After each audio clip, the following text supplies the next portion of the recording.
It's the MOPOWERZ, where knowledge is power. How are you all doing this terrible Tuesday?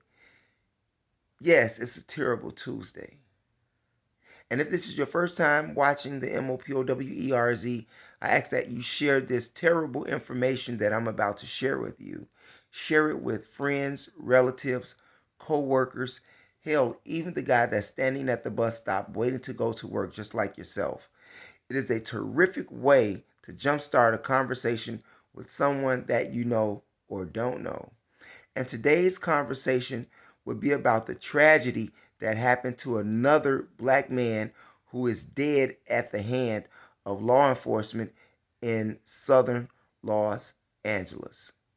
According to CBS Los Angeles, New York Post, and Fox News, another black man has lost his life at the hand by police officers. This time, um, Los Angeles sheriffs, deputy sheriffs, because of a bike code that the victim, the John Kizzy, was riding his bike with items in his hand as he was breaking some type of ordinance code for riding bikes in southern Los Angeles. Now, according to the New York Post, it says that the LAPD deputies pulled him over, talked to him about the violations, and the suspect, the John Kizzy, began to flee the scene. As officers caught up with the suspect, according to the story, the John Kizzy punched one of the deputies in his face, and upon punching him in the face, the clothing that he had in his hand, he dropped. But with those clothes that were dropped, according to New York Post, Fox News, and CBS LA, there was a semi-automatic handgun that was wrapped in that clothing. And when he punched that officer, the clothing dropped to the ground just as the gun did. Yet and still, they shot and killed an unarmed black man. He was unarmed when they shot him. The gun that was wrapped up in the clothing was already on the ground. Now, this is going on all over the country, nationwide. And I want you to tell me, what do law enforcement, what do police departments across America expect for black people to do? But first and foremost, I want to ask you, seeing that according to the story, the John Kizzy punched the officer in his nose, did that give the policeman the right to shoot him and kill him? After the fact, the gun was on the ground that was wrapped in the clothing. Is this another Jacob Blake case? And while many of you all thought that I hated on Jacob Blake, I didn't. Because if you watch the video again, you would hear me say, what? Was that officer right in shooting Jacob Blake 7 times in his back? Fuck no. He was not right. Was Jacob Blake right for tussling with the officers, not complying with them while he had a warrant with his children in the car?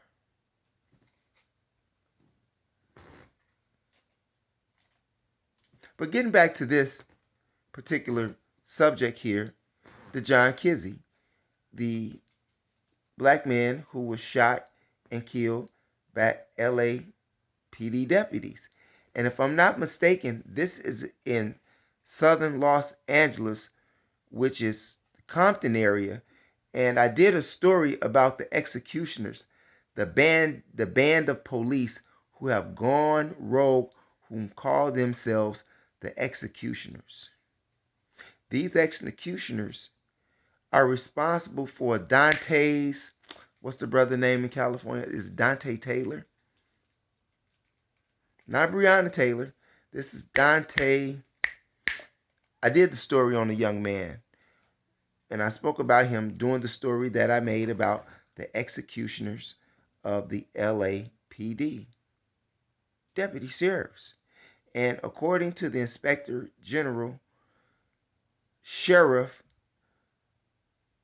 Nuvieva, Villanueva, he has a weird last name. Villanueva is not cleaning out his closet.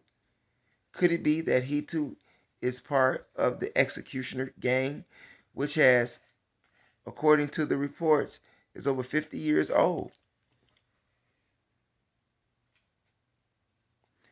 These same band of officers are responsible for this young man's murder. Southern Los Angeles is considered Compton area. Am I correct? Either way, they shot and killed another black man. So what do you want black people to do? Should black people, I want your opinion on this. Should you think black people should shoot the police, seeing that the police is just having a field day on black people? I'm asking you your opinion. I myself feel that there would be no need for the police if black people would stop committing criminal activity among themselves. But that's not going to happen, because where there's poverty, there's crime.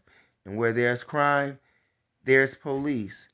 And these police are KKK police. If you haven't gotten that, now you know. The politicians are not going to save you. They're not going to save you. They don't have your best interest at hand whatsoever. And you must remember, the police is a direct reflection of the majority of the people who rule this country. Donald Trump is at the helm of this country, and all of this has not only taken place under the Trump administration, but under the Obama administration as well. Look at all of those young black men who were killed, shot and killed by the police under the Obama administration. Trump administration is just a continuation of what happened with the Obama administration. Think about it. None of these politicians are going to help you, and your picket sign is not going to help you. Think about it. If you and I fight all the time, and we both have a gang, and my gang shoots one of the members of your gang, but your gang doesn't shoot back. Your gang just holds up a picket sign. That's it. Just a picket sign. There's no retaliation from your gang to my gang. So I can come back and shoot another person of your gang, because the only thing that you're going to do is present a picket sign. What do you think? In fact, with all of these shootings that has taken place, with all of these officers not guilty, do you see what's happening here? And they're going to continue to do it, and do it over and over and over again in your face to instill fear until you wake up and get the message. It's that simple. When you was a kid and you went to school and you had a bully, and the bully has bullied a lot of children in the school, what did the children do? They all got together and beat up the bully. And that was the end of that situation. They didn't even come with a picket sign, and they were students, kids. So therefore, your picket signs is nothing but a preschool strategy that don't work, has no effect. And if you study protesting, where has it gotten black people? Just look at the 60s. They put dogs on you, water hose you, beat you with nightclubs, shoot you, send you to jail unlawfully. And even now in Tennessee, they're trying to make it unlawful for you to protest, suppressing your First Amendment so that your voice won't be heard. So if that law passes, which I don't think it will, seeing that it violates the First Amendment, but this is America, anything can happen, including violations not only of civil right, but a God-given human right that no one can take from you in the first place unless you give them the power to take it from you. And if you give them that type of power, you would give them the power to shoot you and kill you with no repercussions.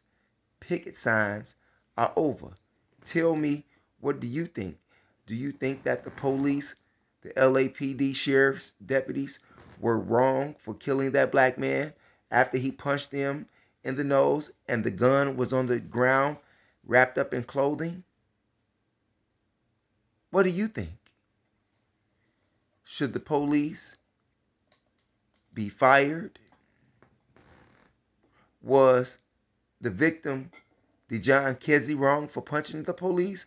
Or was the police wrong for killing an unarmed black man? And I say unarmed because when they shot him, the gun that he possessed that was wrapped in clothing, was on the ground. And they shot him afterwards. So you let me know what you think. Leave your comments in the comment section. It's the MOPOWERZ, where knowledge is power. And remember, it is your third eye that makes you shine like jewelry. Thanks for viewing.